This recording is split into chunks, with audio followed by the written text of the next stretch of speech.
Anda kembali di Breaking News Metro TV. Pemirsa, sidang vonis terhadap Mario Dandi dan Shane Lucas akan segera berlangsung di Pengadilan Negeri Jakarta Selatan. Dan saat ini Mario Dandi beserta kuasa hukumnya ini sudah atau baru saja tiba di Pengadilan Negeri Jakarta Selatan. Sidang dijadwalkan akan berlangsung mulai pukul 10 waktu Indonesia Barat atau sekitar 14 menit dari sekarang. Dan dijadwalkan akan berlangsung pembacaan vonis terhadap Shane Lucas terlebih dahulu, baru nanti akan dibacakan vonis terhadap Mario Dandi.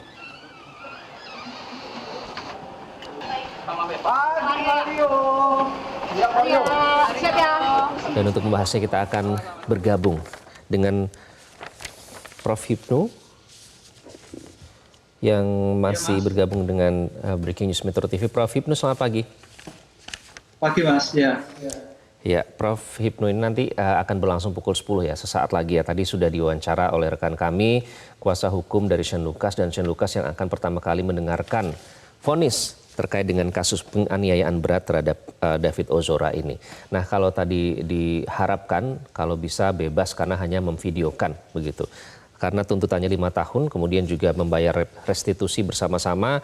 Kalau Anda melihat ini bagaimana jalannya sidang selama ini beberapa bulan ke belakang, artinya ini akan menjadi penentuan, Prof. Hipnu, bagaimana Anda memandang jalannya sidang selama ini hingga vonis pada hari ini?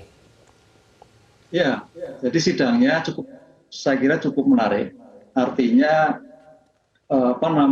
diskusi pengungkapan perkara untuk mencari kebenaran material itu dalam persidangan Mario Dandi saya kira memberikan suatu secerca harapan bahwa bukti itu harus jelas, pengadilan harus objektif.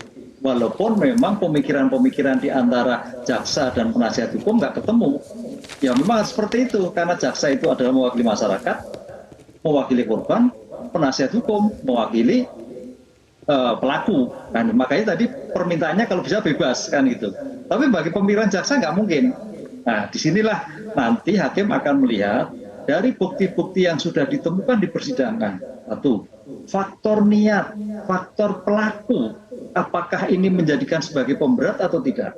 Tadi sudah disampaikan bahwa kemarin faktor pembuat pelaku antara Mario dan Shane Lucas itu berbeda sekali. Kalau Mario itu tanda petik agak berbelit, tanda petik orang memberikan suatu penghormatan, tapi kalau si Shane Lucas memberikan suatu penyesalan, bahkan dia jujur terhadap suatu peristiwa yang terjadi. Disinilah aspek-aspek sosiologis saya kira akan mewarnai dalam putusan nanti. Kalau aspek normatif ancamannya sama, kan begitu. Ada yang 12 tahun karena perilaku, ada yang 5 tahun. Nah, ketiga yang menarik, Mas, ini adalah restitusi. Memang betul, restitusi itu sebagai penggantian biaya yang harus disampaikan kepada korban. Pertanyaannya, mampu nggak si pelaku ini, terdakwa ini membayar 120 M? Kalau tidak, agak sulit. Padahal itu sudah hitungan.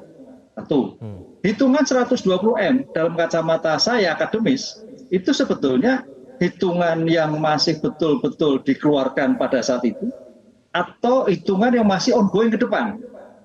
Kalau kita melihat suatu pasal 98 KUHP, itu adalah betul-betul yang dibuktikan ketika itu sebagai pengeluaran atas biaya pada korban. Disitulah yang diganti. Nah, yang lain belum.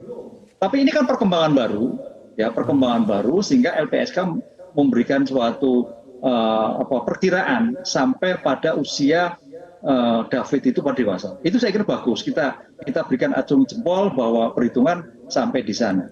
Cuman permasalahannya bisa dieksekusi tidak, mampu membayar tidak, karena hukum itu adalah sebagai bentuk finish. Jelajahi cara baru mendapatkan informasi. Download Metro TV Extend sekarang.